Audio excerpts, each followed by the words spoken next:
తెలుగు సంబరాల తీయదను అలనాటి రుచుల సరికొత్త రూపం పరంపర స్వీట్స్. చావల చుట్టుముడుతుందని అనుకోలేదు. ఉగ్రవాదుల రూపంలో మృత్యు కబళిస్తుందని అస్సలు కలగనలేదు. వాళ్ళ మనసులో ఉన్నదల్లా హనీమూన్ కోసం కన్నా అందమైన కలలు.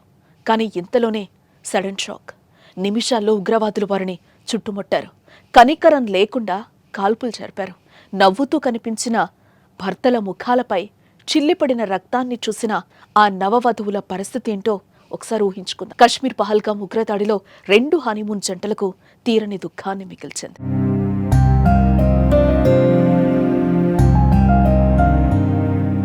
ఈ ఫోటోను ఒక్కసారి చూడండి. కళ్ల వెంట నీళ్లు కాదు, రక్తం కారుతోంది. ఈ జంటకు పెళ్ళై సరిగ్గా 6 రోజులే అవుతోంది. హనీమూన్ కోసం పహల్గామ్ వచ్చారు. వాళ్ళ ఆనందాలను, సంతోషాలను ఉగ్రముఖ చిదిమేసింది. భర్తను కళ్ల ముందే కాల్చి చంపి ఆ నవవధువు నుదిట రాతను మార్చేసింది.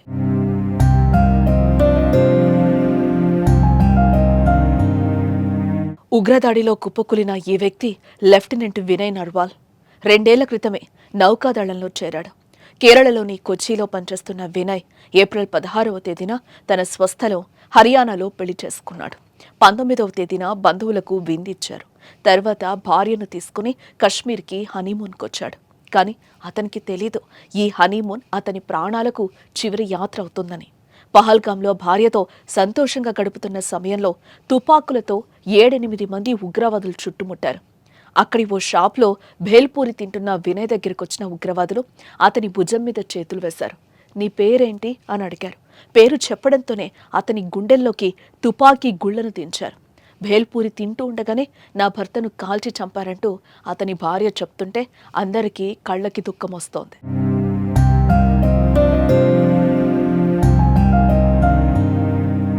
వినయ్ ఓ సీనియర్ నేవీ అధికారి. 26 ఏళ్ల వయసున్న వినయ్ తన పెళ్లిని గొప్పగా సెలబ్రేట్ చేసుకున్నాడు. హనీమూన్ తర్వాత నేవీలోని తన మిత్రులకు పార్టీ ఇవ్వాలని అనుకున్నాడు. కానీ పెళ్లి కోసం వెళ్లిన అతను ఇప్పుడు తిరిగి రాని లోకాలకు వెళ్లడంతో నావీ బృందం కూడా తీవ్రమైన బాధలో కూరుకుపోయింది. వినయ్ కుటుంబానికి తీవ్ర సంతాపాన్ని తెలియజేసింది.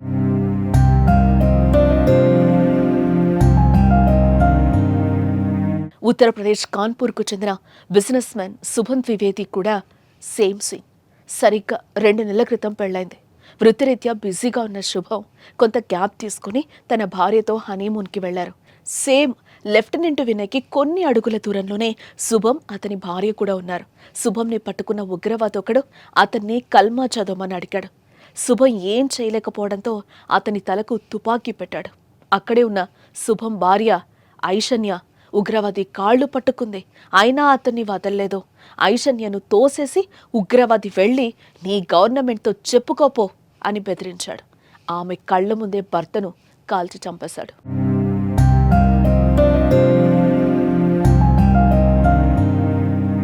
ఎంబీఏ చదువుకున్న శుభం ఉత్తరప్రదేశ్ కాన్పూర్లో సిమెంట్ వ్యాపారం చేస్తున్నాడు.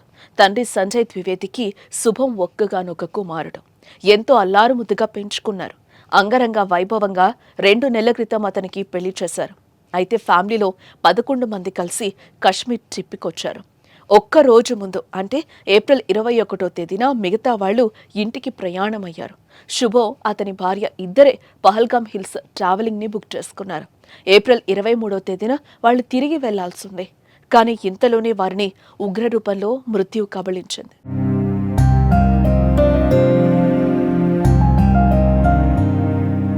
కోల్కతాకు చెందిన బితాన్ అధికారి మరణం మరింత దారుణం. అమెరికా ఫ్లోరిడాలో స్థిరపడ్డారు బితాన్ అధికారి. టీసీఎల్లో పనిచేస్తున్న బితన్ ఏప్రిల్ 8వ తేదీన భార్య 3 ఏళ్ల కుమారుడితో కలిసి ఇండియాకొచ్చాడు. కశ్మీర్ అందాలను తన మొత్తం కుటుంబ సభ్యులకు చూపించాలని ఈ ట్రిప్ ప్లాన్ చేసుకున్నారు. కానీ తన తండ్రి నిరాకరించాడు. దీంతో భార్య కొడుకుతో వచ్చాడు బితన్. పహల్గామ్కు వెళ్లి తిరిగి వస్తున్న తరుణంలో చుట్టుముట్టిన ఉగ్రవాదులు బితాన్కు కూడా పేరడిగి ఖురాన్ చదవమని అడిగి హత్య చేశారు. 3 ఏళ్ల కొడుకు కళ్ల ముందే బితాన్ని కాల్చేశారు ఉగ్రవాదులు. వెళ్లి నీ మోదీకి చెప్పుకోపో అంటూ అతని భార్యను బెదిరించారు. రక్తపు మడుగులో కుప్పకూలిన తండ్రి శవాన్ని చూసి బితాన్ కొడుకు షాక్లో కూరుకుపోయాడు.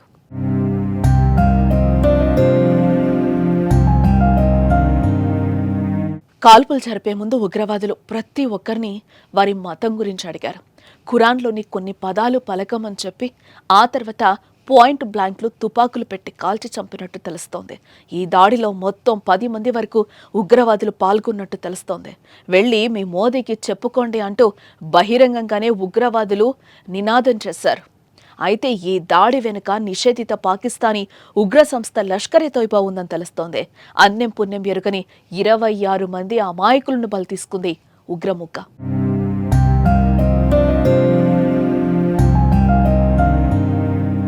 ప్రశాంతంగా ఉన్న భారతదేశంలో పహల్గాం ఘటన మరోసారి అలజడి రేపింది. రాజకీయాలకే మాత్రం సంబంధం లేని అమాయక పర్యాటకులపై దాడికి తెగబడి వారిని బలి తీసుకుంది. ఈ ఉగ్రవాదం అంతం కావాలంటే ఏం చేయాలి? కశ్మీర్లో ఉగ్రవాదాన్ని కూకటి వేళ్లతో పెకిలించి వేయలేమా? మీ అభిప్రాయం ఏంటి? ఈ స్టోరీ కింద తప్పకుండా కామెంట్ చేయండి.